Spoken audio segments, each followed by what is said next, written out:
নিহংগ হ'ব নেকি নীতিশ কুমাৰ? স্থিতি স্পষ্ট নকৰাক লৈ ক্ষোভিত সতীৰ্থ। এখন নাৱত উঠক সকীয়ালে সতীৰ্থই। বিহাৰৰ মুখ্যমন্ত্ৰী নীতিশ কুমাৰৰ সংগ এৰিছে 5গৰাকীকৈ জ্যেষ্ঠ নেতাই। তেওঁলোক আটাইয়ে যোগদান কৰিছে ৰাষ্ট্ৰীয় জনতা দলত। নীতিশ কুমাৰৰ বিৰুদ্ধে তেওঁলোকৰ ক্ষোভ। বহুতবোৰ বিষয়ত নীতিশ কুমাৰৰ হুহুকাপি চলা নীতিয়ে বিব্ৰত কৰিছে তেওঁৰে দলীয় সতীৰ্থক। বিহাৰ নিৰ্বাচনলৈ মাজত মাত্ৰ 4টা মাহ আছে। এই সময়ছোৱাত বিহাৰৰ মুখ্যমন্ত্ৰী নীতিশ কুমাৰ কেইবাটাও সংকটৰ সন্মুখীন হৈছে। তেওঁৰ সমস্যাটো হ'ল ৱাকফ বোৰ্ডৰ সংশোধন সম্পৰ্কত তেওঁৰ সমৰ্থন বিচাৰিছে অল ইণ্ডিয়া মুছলিম পাৰ্চনেল ল' বোৰ্ডে। কিন্তু কেন্দ্ৰত মোদী চৰকাৰৰ অংশীদাৰ হিচাপে থকা নীতিশ কুমাৰ পৰিছে ভয়ংকৰ সংকটত। কাৰণ ৱাকফ বোৰ্ডৰ যি সংশোধনী তাত কেন্দ্ৰীয় চৰকাৰৰ সমৰ্থনৰ উপৰিও যুটীয়া সংসদীয় সমিতিয়েও সংশোধনৰ সপক্ষে মত দিছে। ইয়াৰ পাছতেই ধুমুজাত পৰিছে মুখ্যমন্ত্ৰী নীতিশ কুমাৰ। কাৰণ নিৰ্বাচনলৈ একেবাৰে কম দিন থকা সময়ত তেওঁ সংশোধনী বিধেয়কখন সমৰ্থন নকৰিলেও কেন্দ্ৰৰ সহযোগিতা নাপাব আৰু ইয়াৰ বিৰোধিতা কৰিলেও তেওঁ মুছলমানৰ সমৰ্থন লাভ নকৰিব।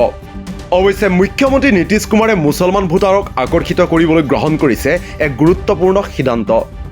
নীতিশ কুমাৰৰ চৰকাৰে উৰ্দু ভাষা বিহাৰৰ কেন্দ্ৰীয় শিক্ষা আয়োগৰ অধীনৰ সকলো বিদ্যালয়তে বাধ্যতামূলক কৰিছে।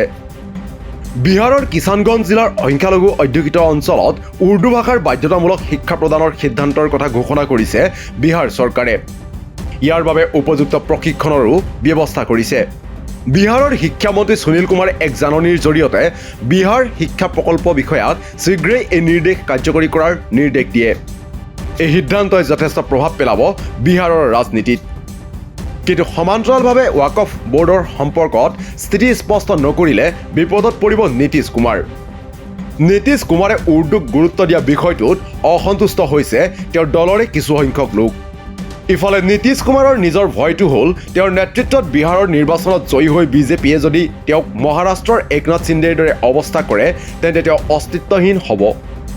উল্লেখ্য যে বিহাৰত সৰ্বাধিক সময় মুখ্যমন্ত্ৰী হিচাপে আছে নীতিশ কুমাৰ। নীতিশ কুমাৰৰ দলে কিমানখন আসন লাভ কৰিছে সেইটো গুৰুত্বপূৰ্ণ নহয়, তেওঁ নিজেই মুখ্যমন্ত্ৰী পদত অধিষ্ঠিত হোৱাটোহে সবাতোতকৈ গুৰুত্বপূৰ্ণ বিষয়। সেয়ে নীতিশ কুমাৰৰ দলৰ জ্যেষ্ঠ নেতাই দল ত্যাগ কৰা বিষয়টোৱে চিন্তাত পেলাইছে নীতিশ কুমাৰক। তেওঁৰ নিজৰ দলৰে একাংশই দাবী কৰিছে যে তেওঁ তেওঁৰ পুত্ৰ নিশান্ত কুমাৰক শীঘ্ৰেই দলত যোগদান কৰোৱাব লাগে। আনহাতে একাংশই ইয়াৰ বিৰোধিতাও কৰিছে। কাৰণ ইমান দিনে নীতিশ কুমাৰে ৰাষ্ট্ৰীয় জনতা দলক পৰিয়ালকেন্দ্ৰিক দল বুলি সমালোচনা কৰি আহিছিল।